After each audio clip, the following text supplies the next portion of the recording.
She was standing there like she owned the place, sunglasses on, arms crossed, and her husband gripping a wrench like he was about to fix something that was never broken.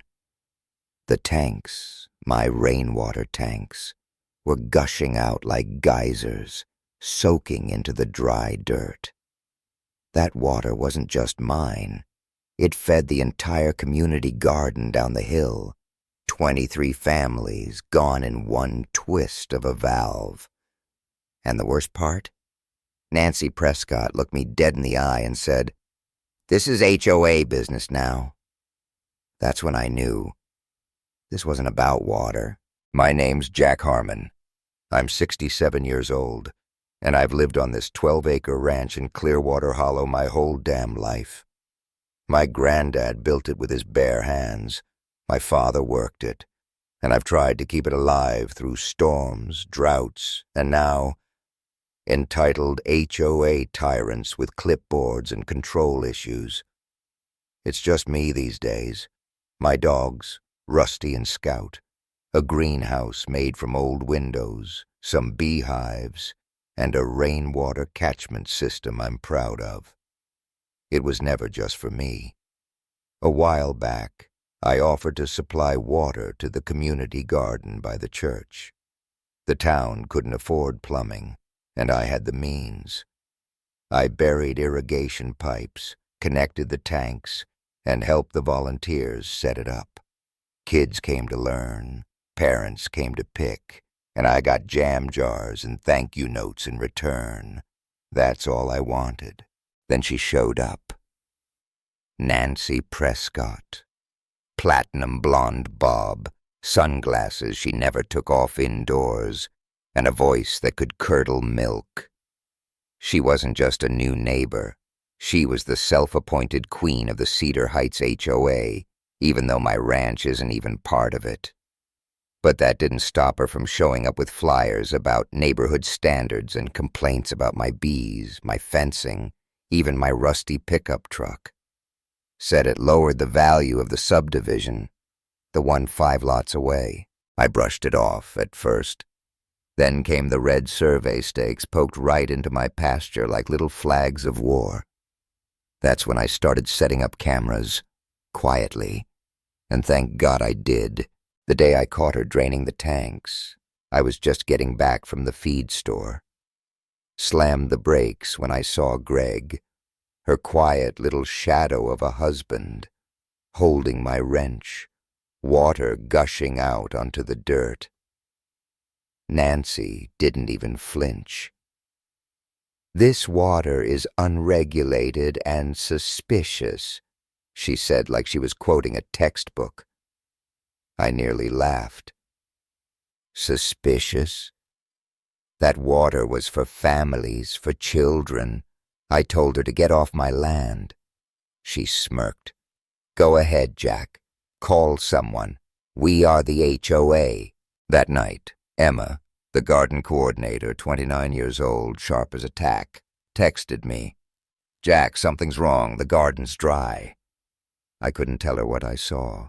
Not yet. Next morning, I walked the back fence and found muddy boot prints leading right to the broken lock on my main tank valve. Trespassing, criminal damage. But the sheriff said, unless I had video, it'd just be a neighborly dispute. I kept my mouth shut and waited. Meanwhile, Nancy showed up again, this time in the garden, with gloves on and a shovel.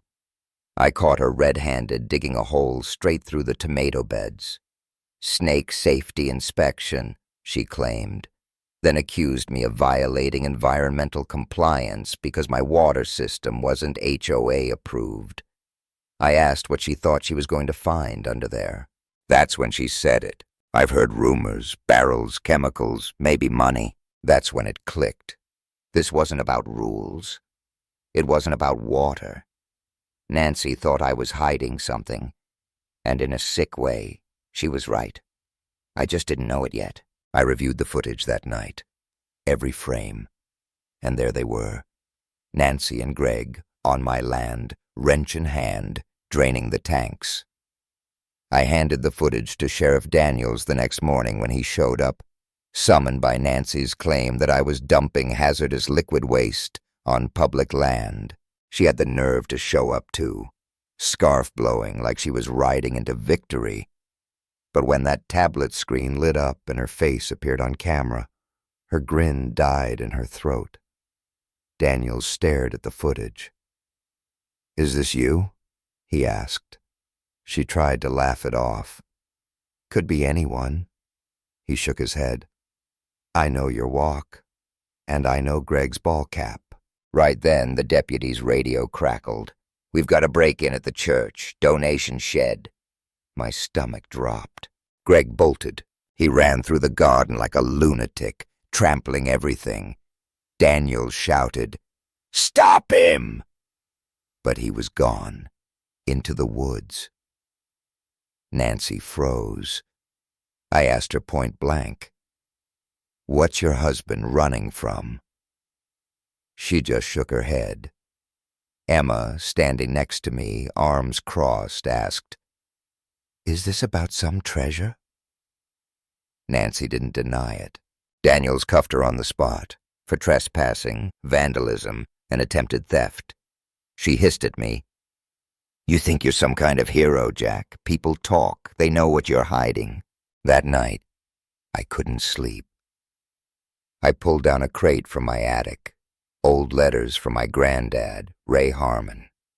One caught my eye. No stamp, just a scribbled note. "Keep safe under the old bell." I remembered the stone foundation of an old school bell back near the field's edge. By sunrise, I was digging. Under the weeds, I found a hatch, and inside, a tin box. Inside that, gold coins, real ones, and blueprints, and a linen map. My grandpa wasn't just a farmer. Turns out he was U.S. Army intelligence. He brought back more than medals. He brought back records, secrets, maybe even Nazi gold trails. He buried it, not for wealth, but as a test. A message. The land is the treasure. The water feeds the people. Never let greed poison the roots. But someone else knew. Because 2 nights later, just past 3 a.m., my motion alarm buzzed. I grabbed my flashlight and ran to the barn. Someone had driven a red-painted stake right into the barn wall, and tied to it, my granddad's old horseshoe, polished clean. The next morning, Daniel stood in the barn with me. "They're not just looking for something," he said. "They want you to know they're looking." We followed the map's red X to the barn floor, got a dig permit, and brought in radar.